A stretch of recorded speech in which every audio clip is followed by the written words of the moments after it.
To live near the sea is to welcome her bounty and be awed by her power.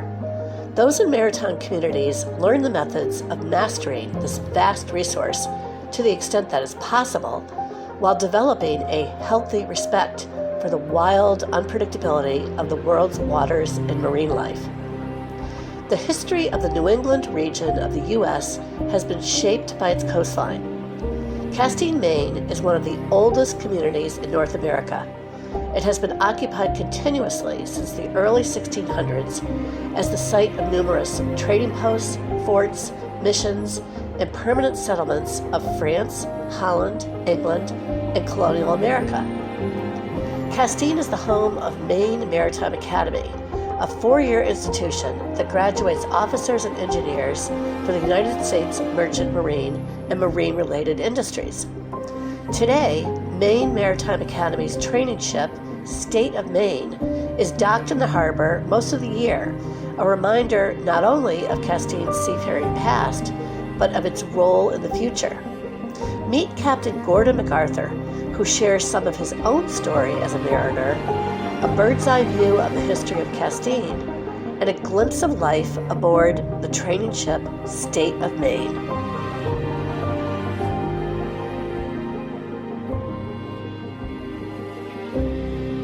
Um, 1988, I was a senior in high school in Williamstown, Vermont, of all places. I lived on top of a mountain in Vermont, and a couple of years before, a little movie called Top Gun came out. You might have heard of it. And I wanted to be a Navy pilot.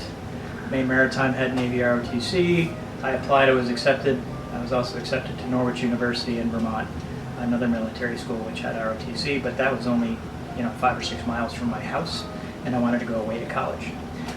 So I came here and did my freshman year, made my freshman training cruise on the previous State of Maine, the old ship that was here before this one, and decided at that point I didn't want to do airplanes anymore. I wanted to do ships. And I've been doing ships ever since. So 1989, my freshman cruise, we went across to Europe, stopped in Portsmouth, England, Copenhagen, Denmark, went through the Kiel Canal into the Baltic, and went to what was at that point Leningrad and is now St. Petersburg. So we were behind the Iron Curtain. The first time that a Maine Maritime training ship had been there since the early 70s. And we were there in 1989, and it wasn't long after that that things started to really happen and the Iron Curtain kind of fell. And so that was a really neat experience, and that's what kind of inspired me.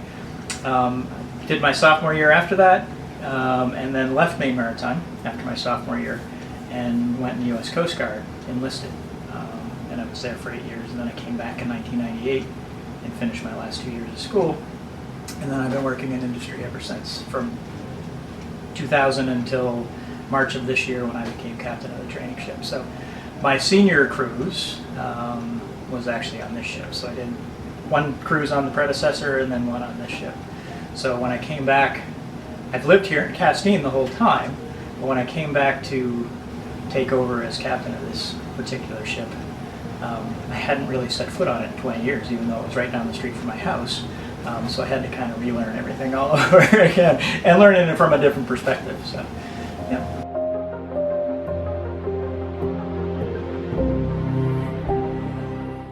So Castine is very historically significant as far as the ocean goes. The French were the first European settlers here, somewhere in the early 1600s. They founded a Fort Pentegoet, which is right over on the waterfront on what's now Perkins Street. And there's still a little bit of earthwork left from Fort Pentegoet. And then the French used this as a trading port with the Native Americans. The British came in after that. The Dutch were here briefly, and then the British were here again, and then the Americans eventually. Very significant naval battle and ground battle fought here in Castine during the Revolutionary War, the Penobscot Expedition. So a bunch of ships from Massachusetts, and Maine was part of Massachusetts until 1820, came up to try and expel the British from Fort George, which is up on top of the hill, and were unsuccessful. And Castine was actually never taken by the Americans during the Revolutionary War. War of 1812, there was also a kind of a boundary dispute. The British claimed that the treaty line for what was the United States was actually the Middle Penobscot River, and the Americans claimed that it was the St. Croix River, which is where it actually is now. So at one point, Castine was actually considered by the British to be part of Canada because the Penobscot River was the border. So it's a water border. The worst naval defeat in U.S. history up until Pearl Harbor was right here in Castine with the Penobscot expedition. They ended up having to burn their own ships because they went upriver and the British chased them up there, and in order for them to prevent the British from taking their ships, they actually burned their own ships.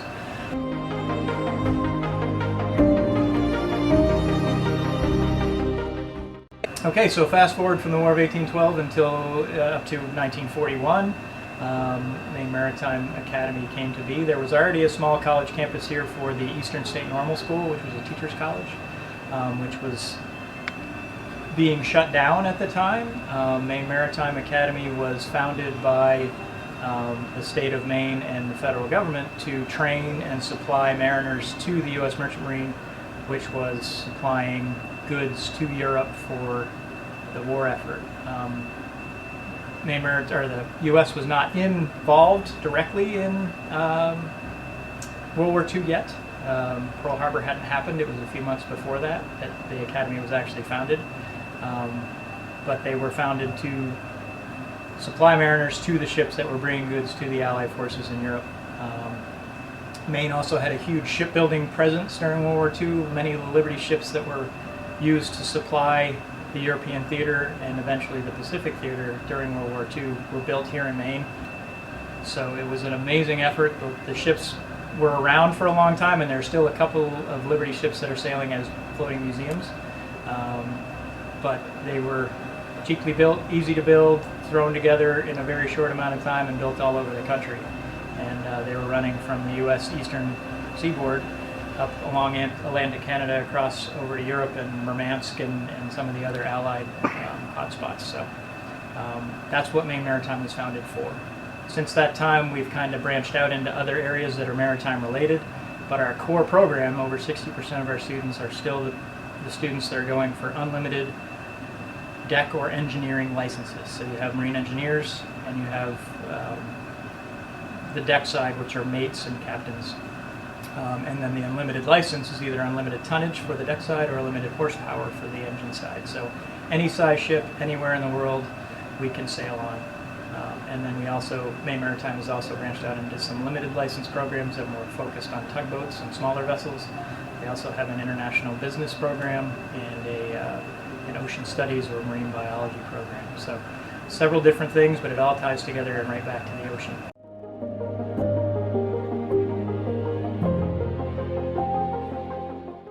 We train mariners here at Maine Maritime to operate both in the engine room and up here on the bridge vessels that are U.S. flagged. And by U.S. flagged, that could be a commercial vessel, it could be a public vessel of the United States that is either owned or operated by the U.S. Navy or contracted by the U.S. Navy or the government to supply goods to the troops. But also work on oil tankers, and we work on offshore drilling vessels and supply ships for the offshore drilling industry. Container ships that bring goods, up and down the East Coast or down into the Caribbean. Vessels that bring supplies up to the fishing fleets in Alaska. All of those vessels, if they're over 1,600 gross tons, are qualified for somebody who has an unlimited license. And then there's a horsepower requirement for the engineering side as well. But it doesn't necessarily, originally it was for ships bringing goods over to the war effort, but those ships were manned by civilians. They weren't manned by military, they were manned by civilian mariners. And there's an outfit called Military Sea Lift Command that is part of the Navy, but the ships for Military Sea Lift Command deliver the tanks and the trucks and the ammunition to military installations overseas, but those ships are manned by civilian mariners. They're owned by the government or chartered by the government, but the civilian mariners from schools like Maine Maritime are the ones that operate those ships.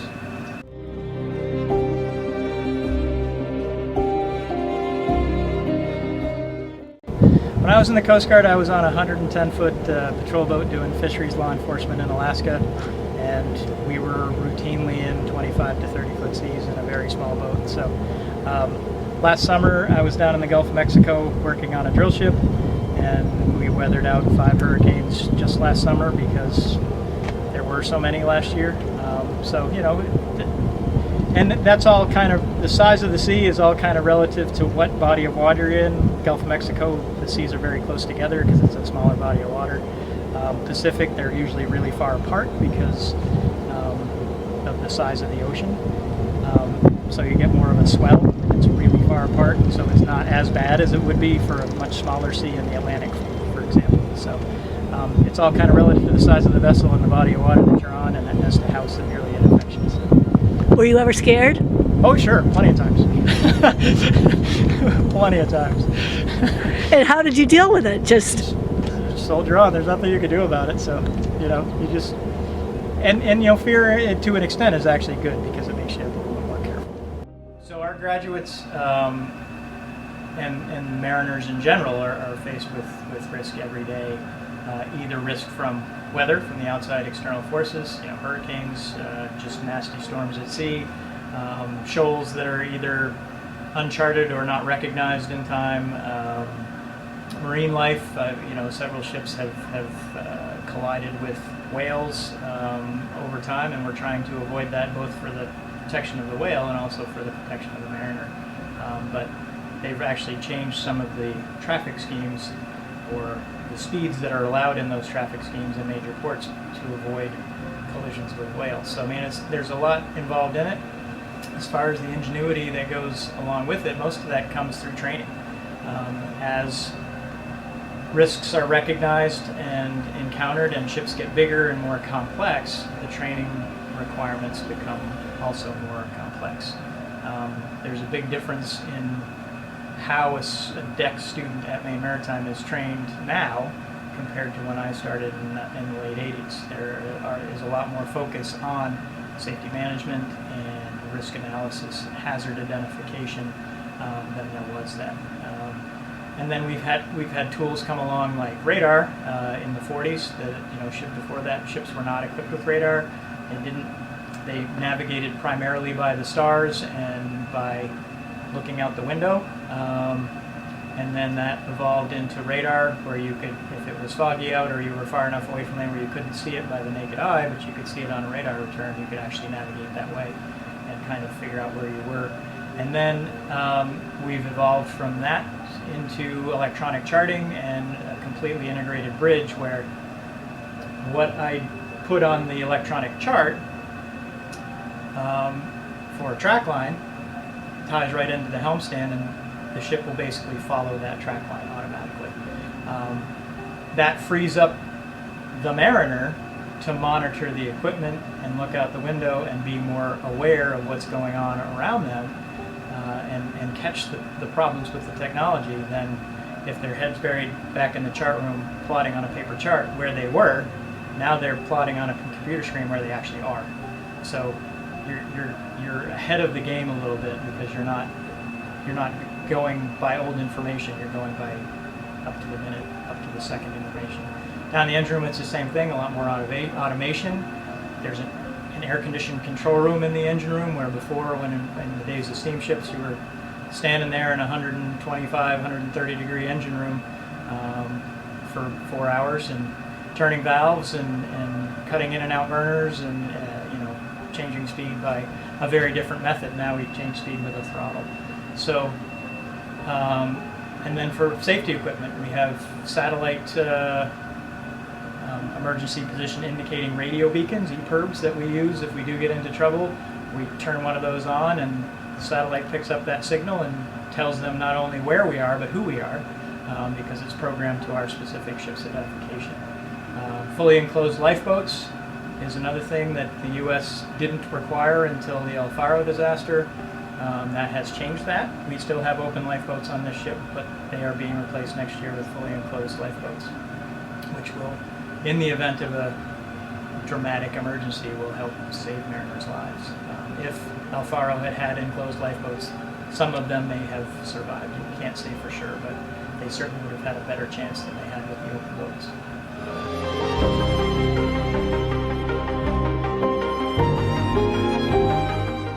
All right, so we have a radar and an electronic charting system on this side of the bridge, and we have basically the same thing on the other side. So one is kind of for the students, and the other one is for the actual watch officers whose license hangs in the rack and are actually, legally entitled to operate the ship. So the freshmen will normally be on the helm. They steer all the time, even though we have autopilot and can follow track. The helm is normally manned and operated by a freshman. The freshmen also stand lookout up on the bow and on the stern.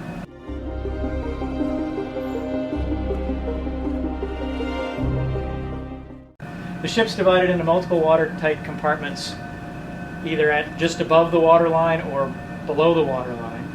And all of these indicator lights indicate what doors and hatches are open. So if it's red, it's open. If it's green, it's closed. When we're at sea, this will all be green because we want as much segregation between parts of the ship as possible. So if one part gets a hole in it and we start taking water in, or a pipe breaks and we start flooding ourselves from our own piping systems, it can be contained in one watertight section. And the ship's designed to float with one or two, depending on the size, watertight compartments fully flooded.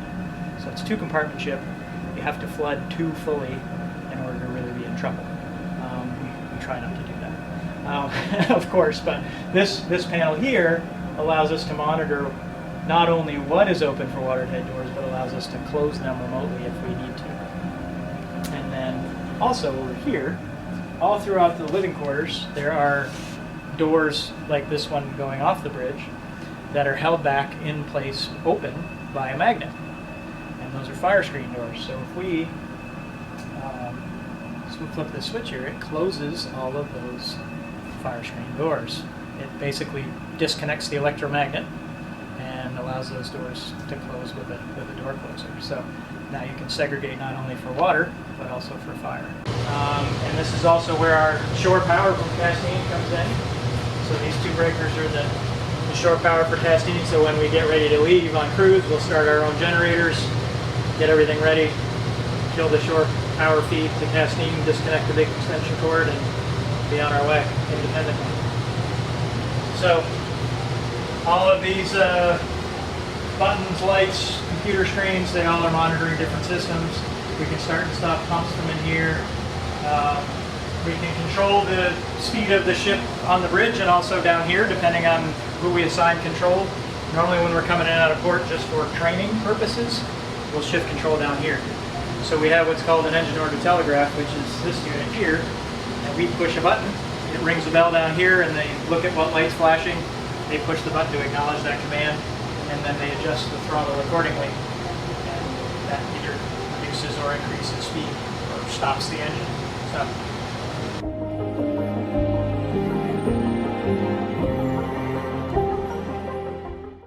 Certainly. I've lived in Castine now full-time. I say full-time, there's a little bit of a misnomer there, but full-time for the last 23 years. My wife and I have lived in the same house. She was there before me by a couple of years, so we have two kids that grew up here. So Castine's kind of a really strange community in that the population changes, and there's basically three different groups of the population. There's the year-round residents who are here all year round. There's the students who are here from September to May, and then there are the summer residents who are here from probably late June till September. Many of the houses that the summer residents own are rented to students in the wintertime, so there's kind of a symbiotic relationship between those two groups. But as far as the year-round residents, it's a very close-knit community. Many of the people who live here year-round also ship out like I did for 21 years until I took this job. So I was gone, for the most of my career, I was gone for 4 weeks at a time. I would go home, or go away for 4 weeks, and then I'd come home for 4 weeks. And my family, kids, who are now 20 and 17, never knew any other way. Dad was gone, and then he'd be back, and then he'd be gone again. My wife and I were married not long before I started shipping. So our relationship has kind of been built on that same sort of schedule. And that's very typical to what has been Castine's population for the last almost 400 years, or men go to sea, and the families are left behind for long periods of time. Now you have many women who go to sea, and the families are left behind for a long period of time. So some classmates of mine had very extensive careers at sea, and dad stayed home and mom went to work. So the time that I did get to spend with them was certainly a quality over quantity experience, because when I would be home, I could dedicate all of my time to spending time with them and go to all of their soccer games when I was home and all of their baseball games. They both went through the little school here in Castine that grades pre-K through 8th grade, has right around 50 students. So it's a very small community of younger people. Most of the population is older. My parents are actually year-round residents here in Castine, and have been for the last 17 years since my son was born. So you kind of adapt with the seasons. When March rolls around and the academy goes on spring break, and a lot of the year-round residents have gone to Florida for a month, there's maybe 150 people in town actually residing here. So it's strange. It's very quiet. But then the students come back and it gets vibrant again, and you get to know them over the course of their 4 years here. Some of them better than others, and it's they're the reason that I've stayed. It's a great place to live, a great place to raise kids, but that energy that the student population brings to town for those 9 months is pretty special. Was that there is support here for the families when the mariner goes to sea, because people in this town get it. They understand it. You have a lot of places where that would be a very strange thing for the one member of the family to disappear for months at a time and then come back and not have to go to work in the morning for a long period of time. So people understand it here, and it's more normal here, and there is a lot of support. So when somebody calls up and says, I'm going to town for groceries, do you need anything? That happens here in Castine, because it's 15 or 20 miles to the grocery store, and we have a little market here in town for the basics. But if you need something, and somebody's going, you offer it up and pick it up, and it all kind of works out. We all help each other out because people do understand the lifestyle is different.